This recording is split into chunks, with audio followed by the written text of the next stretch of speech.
Ba ang ehemplo ng isang tinatawag na kamay na bakal?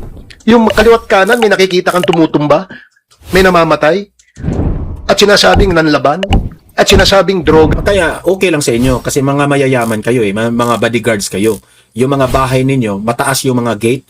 Paano na yung mga mahihirap? International courts must always remain independent and free from political... Free from political? Sure ka, madam? Sure ka? At some point after the oral arguments, he commended rather both you and prosecutor Congressman Shell Diokno for malumanay, for being respectful. Okay. Heto na nga, no? Pag-usapan natin itong namatay na Move It driver na kung saan ay karumal-dumal po ang nangyari sa kanya. At heto, si Congressman Barbers ay napuno ng batikos nung nagpalabas siya ng media interview. Kasi, ito kasing si Barbers ay nagko-comment siya dahil nakita niya doon sa comment section yung issue na doon sa Move It driver. Nakita nila doon na ang daming nagsasuggest na ibalik na yung Duterte na governance. Alam naman po natin doon nakikita taong bayan, ibalik na yung kay Duterte kasi unti-unti nang bumabalik ang mga pasaway. Hindi lang pasaway, mga kriminal, dumarami na. Itong alam naman natin, itong administrasyong Marcos, wala naman talagang nagawa ito, kundi pasaway. Binalik niya ang basurang Pilipinas na nangyari noong panahon ni Pinoy. Ngayon bumabalik na tayo sa basura Lahat na lang siguro ng kanto-kanto, hindi na natin mapagkakatiwalaan.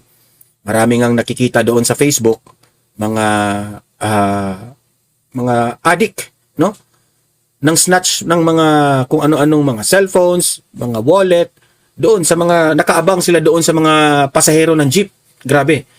At sunod-sunod na ngayong mga buwan na ito, no, ng June at July, sunod-sunod yung mga karumal-dumal na mga pangyayari. Marami pong mga nabiktima, mga namamatay, yung babae na pinagsamantalahan tapos ginurgor pa. Dami. So itong si Barbers, nag-react siya nung nag-trending po na ang taong bayan gustong ibalik si Duterte dahil dito. Nag-react siya. Si Barbers na gusto nyo ba? Parang may comment siya na gusto nyo ba ibalik doon na yung panahon ni Duterte raw kahit saan ka pumunta duguan, merong namamatay. Paano yung mga namamatay, yung mga pasaway, mga drug addict? Doon na nagsimula yung discussion patungkol dyan. Mamaya i-play natin yung video ni Barbers para naman ay magko-comment tayo dyan, magre-react tayo dyan. Dahil hindi nila matanggap-tanggap na ang hinahanap ng taong bayan ay si Duterte. Every time meron pong krimen, si Duterte po ang naalala ng taong bayan. Nabuti pa yung panahon ni Duterte, wala ito Nawala na sana. Unti na ngayong bumabalik. Mamaya. At ito, pag-usapan rin natin itong ICC. Naglabas na po ng statement ang ICC sa issue nila patungkol po doon na nag-trending yung itong Amerika, ang administrasyon ni Trump, gusto nang buwagin itong ICC. At nung nag-trending po ito, pagkatapos, itong si Karim Khan, na isang judge ng ICC, ang Netherlands naman, mismo ang Netherlands, pabor at sang-ayon po sila natanggalin yung judge na yan. Yung manyak na judge. So mamaya pag-usapan natin yan kasi nagsalita na po ang ICC. I-play natin. At last but not the least, pakinggan po natin ang latest ng defense team ni Vice President Inday Sara Duterte. In-interview po itong si Attorney Powa sa Bilyonaryo News Channel. Okay? So yun po ang mga pag-uusapan natin. Wala muna tayong batian. Paki-like muna, paki-share itong video natin para kakalat ito sa taong bayan. At sa mga hindi pa nakasubscribe dito sa Don Mar TV, mag-subscribe na po kayo kasi libre lang po ang mag-subscribe sa YouTube. Walang bayad yan. Okay? At kapag kayo nakasubscribe, updated pa kayo sa ating mga maiinit na balita at mga trending na mga breaking news. Okay?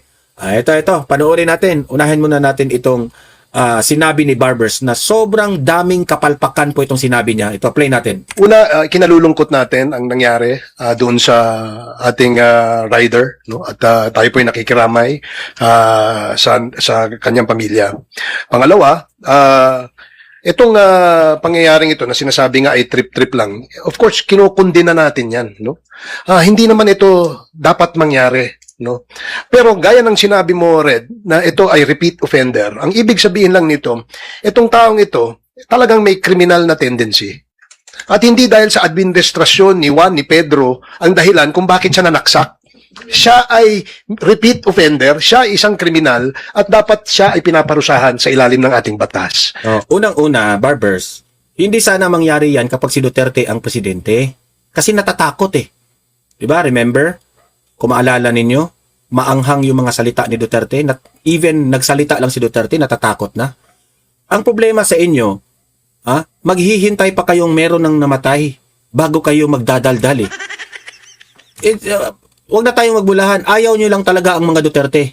Di ba? Masarap yung panahon ni former President Duterte. Ni isa-isa yung mga pasaway. Wala kaming pakialam kung sila po ay magurgur kasi deserve nila yan kaysa magurgur itong mga inosenteng tao. Di ba? So kayo lang, mainit sa inyo kapag marinig ninyo ang pangalang Duterte kasi kayo rin, may issue rin kayo. May issue rin kasi mga kasamahan nyo, may issue rin eh. Kapag darating yung 2028 at si VP Sara yung maging presidente, ubos kayong mga korap kayo. Nakasobra talaga sila eh. Now, kung sinasabi nating namimiss ba natin yung bawat kanto may patay? Basta kriminal lang yung namamatay. Okay sa amin ng taong bayan yan. Bakit hindi nyo sundin ang kung ano yung panawagan ng taong bayan? Actually, kami naman ang masusunod. Kaya nga binoto kayo kasi pinagkakatiwalaan kayo na gagawin ninyo ang tama. Ngayong nandyan na kayo sa posisyon ninyo, hindi na ninyo sinusunod ang gusto ng taong bayan. Yan ang problema ninyo. Yung ba ang gusto nating nakikita araw-araw? Hindi namin gusto yan. Pero, mapiprevent yan kapag ang gobyerno merong programa na kung kayo, gagawa kayo ng hindi maganda sa kapwa ninyo, ay may kalalagayan kayo. Paano itong administrasyon na itong kay Bongbong Marcos, puro lang kuda, puro lang daldal. O ano yung sabi ni John Vic Rimulya? Safe na ang Pilipinas, safe. Anong safe na pinagsasabi nyo? Sarili nyo nga mga BBM vlogger namamatay na? Yung pagkamatay ni Mima Alicia, hindi naman yung kinakaugnayan sa politika. Kaya ako nananawagan ako sa mga vlogger ng mga BBM. Huwag niyong ilihis ang issue na yan na pagbibintangan na naman ninyo ang mga Duterte kasi hindi po makatanggap ng tamang hustisya yung vlogger na yan na si Mima Alicia. Itama ninyo. Yan ang problema. Kayo mga BBM vlogger, hangang-hanga kayo sa administrasyong ito. To the point na napapabayaan na ng administrasyong ito ang usaping war on drugs. Tingnan nyo, nagsulputan na sobrang dami na yung mga adik. Yan nangyari. Pati ang inyong kasamang kapwa nyo BBM vlogger nabiktima na dito sa administrasyong ito. Wala akong ibang pagbintangan sa nangyari doon sa vlogger na yan na si Mima Alicia, kundi administrasyon. Kasi we could have prevented that. Aminin na natin, itong administrasyon na ito, pabaya. Sobrang pabaya. Aminin na natin. Wala. Puros pakyut. Puros labas ng ibang bansa. Walang malasakit sa taong bayan. Hinuhut-hutan nyo lang ang mga pera ng kaba ng bayan eh. Tapos ngayon, nagre-resulta na yung mga kapalpakan ninyo. Tapos sasabihin ninyo, hindi namin ginusto yung nangyari. Ganyan talaga yan. Barbers, utak mo? Ang isinisisi niya, yung pumatay. Oo nga, sinisisi natin yun. Yung nangyari doon sa driver ng Move It. Ang pumas lang sa kanya, sinisisi natin. Pero, papas lang ba yun? Kung hindi siya lulong sa, bawal na gamot? Di ba? Utak rin. Nag-uugat yan sa kamay na bakal. Okay? Tayo mga kasamahan nyo dyan, malikot na kamay lang. Pero yung panahon ni former President Duterte, kamay na bakal ang kailangan para matakot lahat ng mga kriminal. Ayaw pa kasi ninyo aminin ang ano kasi kayo eh, pride kasi kayo eh. 'Di ba? Ba ang ehemplo ng isang tinatawag na kamay na bakal?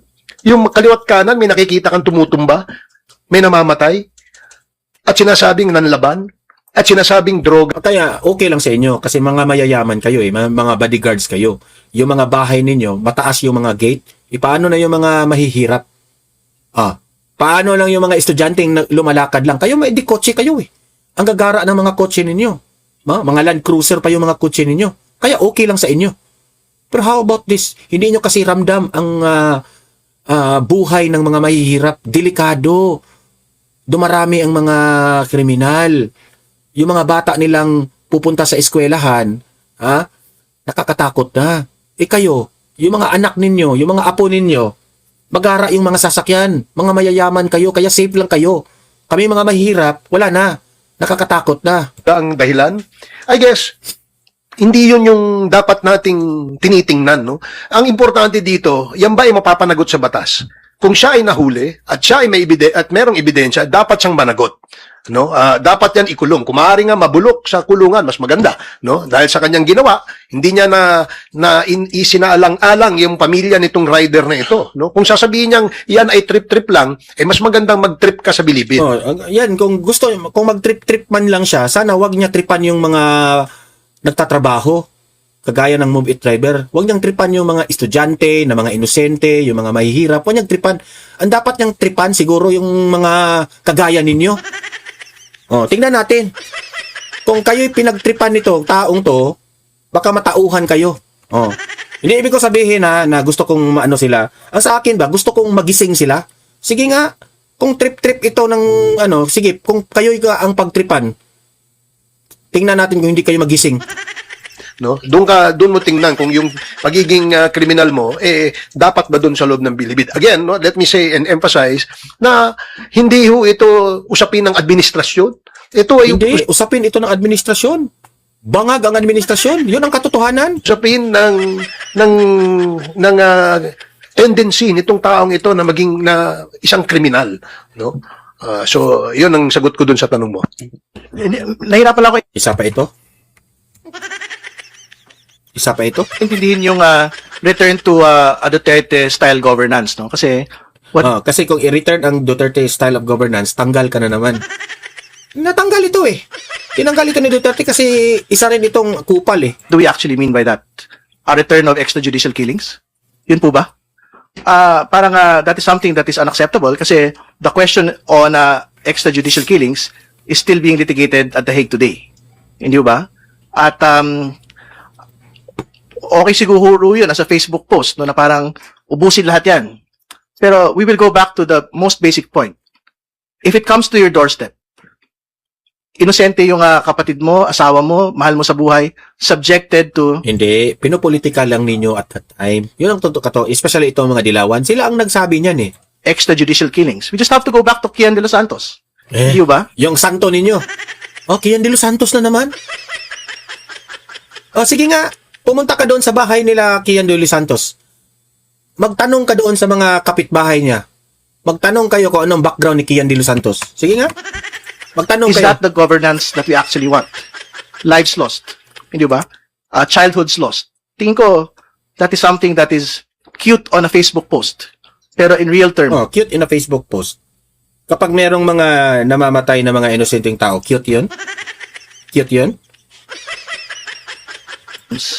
parang I don't think that is a life that they would want to see again. Una, kinalulong Basta ang sa akin lang, no? Mas pipiliin ko na lang na yung mga kriminal ang mga magugurgor kaysa itong mga inosenteng itong mga grab driver, move it driver, na sila yung mga biktima. Kawawa. Heto yung ICC. Nagsalita na. Pakinggan nyo. International courts must always remain independent and free from political Free from political? Sure ka, madam? Sure ka? Yung organization nyo, yung ICC ninyo, ginamit na nga sa politika dito sa Pilipinas. Wina-weaponize na kayo. Di nyo halata? Tapos sasabihin ninyo, ang ICC is an independent and free from political. Utot nyo talaga. influence Huwag kami. and coercion. This guarantees their impartiality and ensure Tama lang, nabubuwagin kayo ni Trump. fair proceedings. Yet, in recent years, international law has come under increasing pressure through both direct attacks and the weakening of the commitment to uphold it. It has never been more important than it is today to defend the international rule of law and to continue the pursuit of justice. Even in the most challenging times, the International Criminal Court will remain steadfast in its mission to bring justice to the victims of the most serious crimes of concern to the international community. International courts must always remain independent and free from political influence and coercion.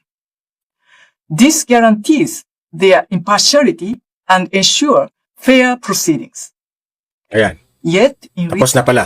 So, ako, sa totoo lang, ang ICC ngayon ay parang nababahala na sila dito sa gagawin ng Amerika, ang administrasyong Trump.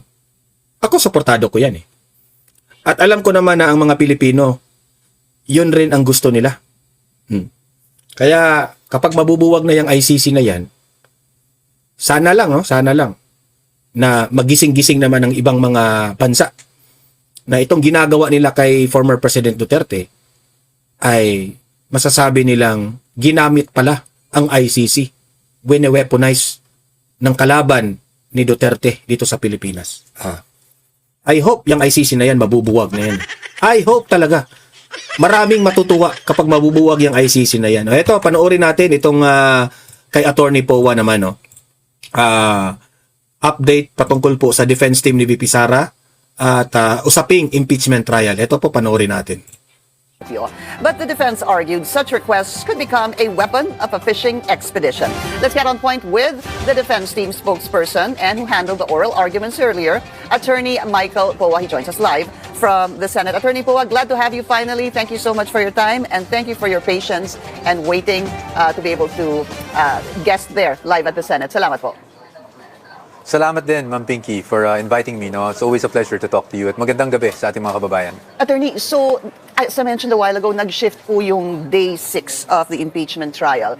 Mula po dun sa naririnig nating mga allegations of grave threat. Ngayon naman, ang pinag-usapan po ay oral arguments hinggil sa motion ng prosecution, which is to subpoena two things. There were two motions, to subpoena bank records and AMLAC records. And the other one is to subpoena BIR tax records. And this encompasses both the Vice President and her husband, Attorney Mans Carpio.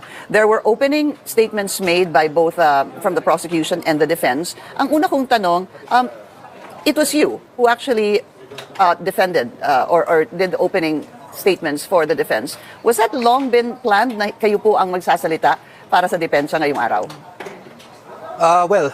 Just so since tapos na naman, no, so I can discuss this. When the presiding officer mentioned that the motions will be tackled through oral arguments, yes, I was tasked to do the oral arguments this time around. No? So, napag-usapan na po namin nung nasabi ng ating presiding officer na kinakailangan mag-oral arguments at napag-usapan ng team na ako yung magiging anchor for today.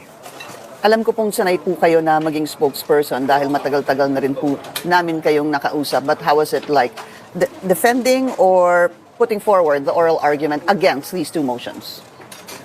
Well, of course, it's a different situation, no, pagdating sa impeachment court kasi hindi lang po yung mga taong nanroon, hindi lang yung mga senator judges, hindi lang yung mga nasa gallery, but everyone is watching. So, obviously, it's a new experience. But pagdating naman sa oral arguments, usual naman po yan sa normal naming trabaho bilang abogado, especially pag may mga application for temporary restraining orders.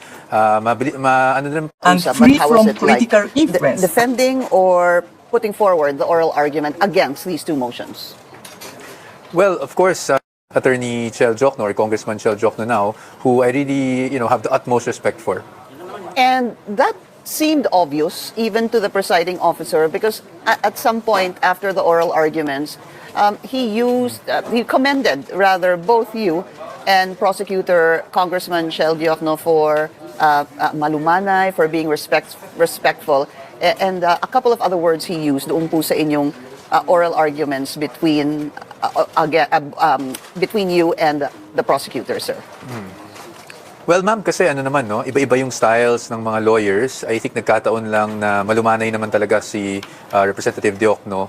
Matagal na nating alam yon, and ako I also have my own manner of delivery. So nagkataon lang na kami yung, kumbaga, nagkatunggali kanina. And hindi naman porket opposing sides kami, dapat magsigawan kami or anything like that. No matter how spirited we are, I think it's very important to show respect to the opposing counsel and to the opposing side. No? And that's why, and I think, Representative Diokno also for extending the same respect, and I will always Ang have kaibahan lang, plastic lang yung kajok, no? Madrama lang. the utmost respect for him. All right, so let's talk about what happened a while ago. Did you expect, sir, that there will be a decision from the senator judges today after they went on caucus, after the oral arguments coming from the prosecution and the defense? Because there could have been really that possibility that they could have decided on this, whether payagan po o hindi itong dalawang motion ng prosecution. Opo, to be honest, Ms. Pinky, I was expecting na magkakaroon kami ng decision today, but having said that, we also understand why they need more time, no? Because we only submitted our respective memorandum last Monday, and so at hindi manipis yung memorandum, no? 30 pages yung sa amin, and I think nasa ganun din yung kabila, around 32 pages yung sa amin. So definitely, I mean, as the senators have to read so many things, so we understand why there's a need for more time. And I'm sure there will be questions that will be asked also on Monday, so to clarify things further. So okay lang naman po yun, although if I may be candid with you, I did expect na magkakaroon na ng desisyon kanina. But kung hindi man, okay din yun para we can really thresh out the issues. Does that signal to you, though, that they weren't quite decided on just yet? That's why they need to ask questions come Monday or day 7 of the impeachment trial? Yes, Ms. Pinky, because it's not as straightforward as I think both parties would want it to be straightforward, but it's not straightforward as it is. Of course, there's, we were talking about bank documents here, we're talking about tax returns. As I've pointed out, there are laws that prohibit disclosure, but again, there might be arguments for the other side as well. So, without touching upon the merits, of course, we leave that up to the impeachment court. But again, these are not so simple issues. So I do understand why the senator judges would need more time, to really look at the law, look at what is involved, and decide in accordance with what they feel is correct. I'm looking at just possible outcomes of the decision of the senator judges, and I'm just seeing possibly two. Either payagan po nila o hindi nila payagan. But then one comes to mind also, baka there could be a decision on papayagan with certain restrictions. Of course, that will all be happening on Monday. We'll have clarity on that Monday. But if the senator judges, upon a majority, a simple majority vote, says that or agrees to the motion of the prosecution to be able to subpoena the bank records, AMLAC, and BIR tax records of the Vice President and her husband, do you have the liberty to be able to file a motion for reconsideration before the senator judges? It's a bit unclear, to be honest, Ms. Pinky. I don't think the other day when we tried to ask for reconsideration on a ruling sa isang objection namin, sabi we cannot actually ask for reconsideration. So I'm not quite, to be very candid with you also, because I don't want to say something inaccurate. I'm also not quite sure kung pwede yun. Opo. Kung pwede at hindi naayon sa amin, syempre, that's one of our options. But kung hindi naman, we'll see first. I think it's too early to say. We'll see first what the decision is, and once the decision is given, it's something we have to consult our client as well. I'm just looking at what are the possibilities or the processes that the defense can turn to in the event that the decision is unfavorable to the defense. And likewise, of course, Yes. I would ask the same question to the prosecution if it becomes unfavorable to them. So that's not clear. You're saying right now, candidly, you're not sure about that. But what about the possibility, if it's unfavorable to the defense, pwede ho bang isangguni din yan sa Korte Suprema? Getting started is easy. Ayan, may Upload ads your pa. documents, I-skip secure them, natin. and then share them with Skip. third parties. Well, first and foremost, it's not clear because under the rules of the impeachment court, hindi clear kung meron kaming pagkakataon para magkaroon ng motion for reconsideration. Obviously, if we argue that the rules of court rather than the impeachment court, just the regular rules of court would be suppletory, then we will say that we can file an MR or motion for reconsideration. But again, that's why it's not clear. But dun sa question nyo, kung pwedeng isang guni sa Supreme Court, of course, pwede naman po yun. That's always a possibility. But we're not saying that that is something that we're gonna do. We're not also saying that that's something that we're not gonna do because hindi sa totoo lang po, hindi pa namin napag-uusapan sa defense team yan, no? Kung ano man ang magiging hakbang, and I'm not the only one here. I have a whole team that we need to discuss this thoroughly and of course consult our client. So tingnan po natin, but of course if the question is if that's an option, that would always be an option. Let's talk about the points raised during the oral arguments on the two motions filed by the prosecution. By the defense, of course, that was you. You were basically saying, from what I understand, and please correct me if I'm wrong, attorney, sinasabi niyo po na maaari naman pong magsabina.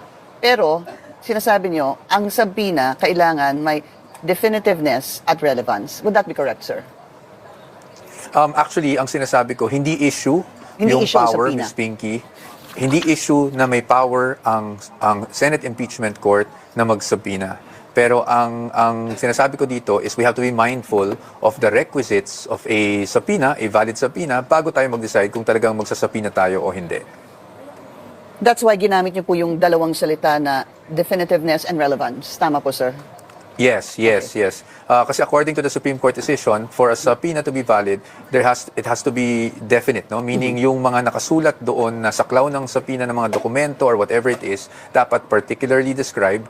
And then the second requisite is relevance. So dapat may direktang kaugnayan dito sa paglilitis na ginagawa. All right.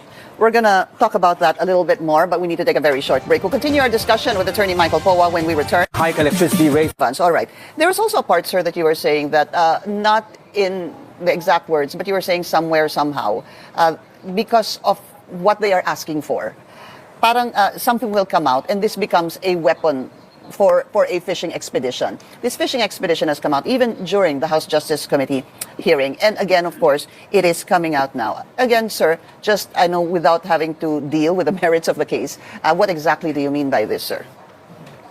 Yeah, sa akin lang, again, we cannot talk about the merits of the case, no? So, ang sa akin lang kasi, ano bang fishing expedition? Ang fishing expedition is you ask for X number of documents without even knowing what exactly it is, no? That from those documents that will help support your case, or if that document is even incriminating, that you can use it against the respondent.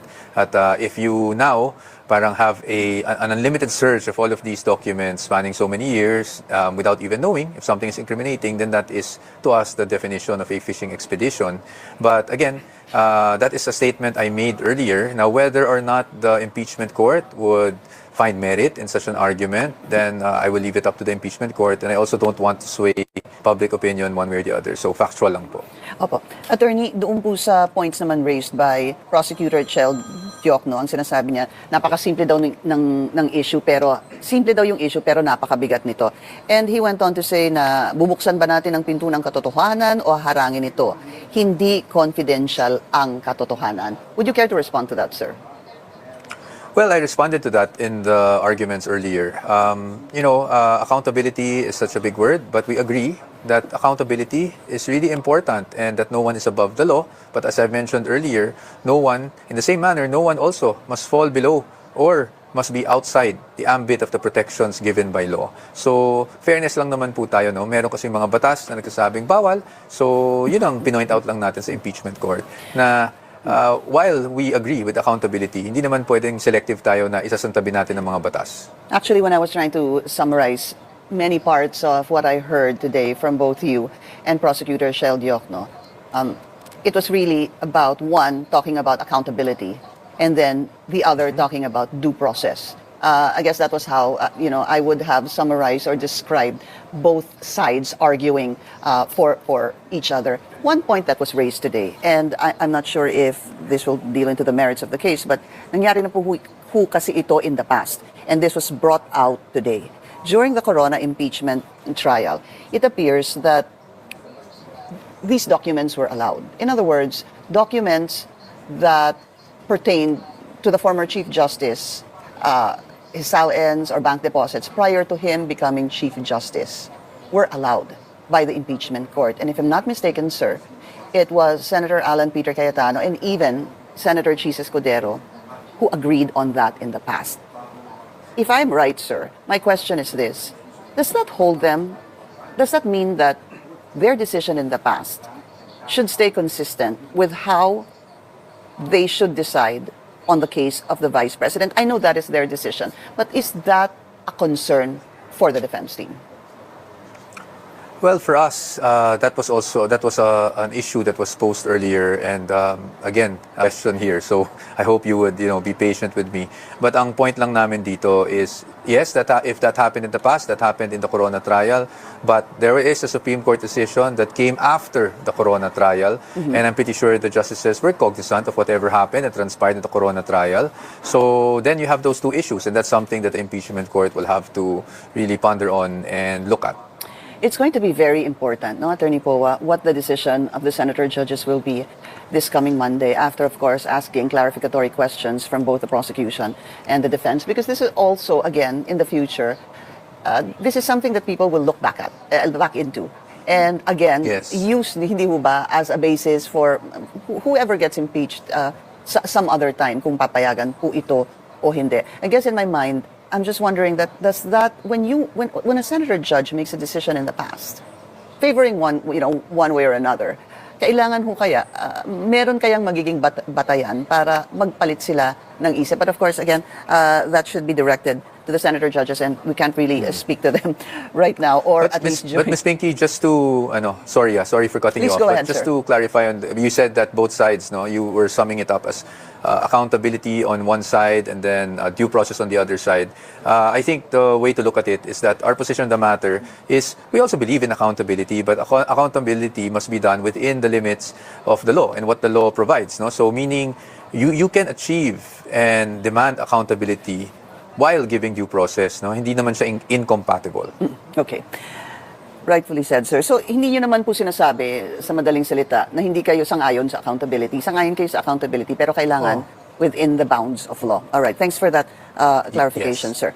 Let's talk about the decision then of the prosecution to dispense with some of their witnesses that will form part of grave threat. Well, ang nangyari po kahapon ay sinabi na nga nila that they don't need to call a hostile witness. It's a hostile witness for the prosecution, Attorney Zuleika Lopez, and then meron pa pong isa si Captain Bello and others that were named a while ago. There were 5 that were supposed to be part of the list of witnesses for grave threats that they will dispense of, except the NBI director. First, sir, what are your thoughts on that? Malaking tulong ho ba yun para mapabilis din po ang paglilitis? Oh, I mean, I think we should be very honest, and I've always been very objective and fair when it comes to these matters. We have to give it to the prosecution, no? That obviously must be bilis kasi mababawasan tayo ng witnesses. So, syempre, we can move on to other witnesses, no, in the coming days. As to us, ang impact naman, walang masyadong impact because we've been preparing for all articles, no? So pagdating naman dito, we will just have to shift gears a bit, of course, mindful that there's still Director Matibag on... Basta sa akin lang, no? Expect tayo matibag Monday, but malaking malaking palatandaan yung nangyari last hearing na binack out nila yung some of the witness. Ibig sabihin, kapag itutuloy nila ang kanilang witness, ay masyadong mahalata sila na itong grave threat na ibinabato nila, masyadong mahina itong kaso nila. Okay? So, yun po ang aking analysis dyan. Kaya guys, mag-like and share this video, no? At mag-comment, mag-react po kayo dito sa mga ibinalita natin, tinalakay natin, at mababasahin natin ang mga opinion ninyo sa comment section. Sa mga hindi pa nakasubscribe, subscribe na po kayo, okay? See you in my next video. Have a great day, have a great night. God bless po sa ating lahat. Mabuhay ang Pilipinas, and God save the Philippines. Bye-bye.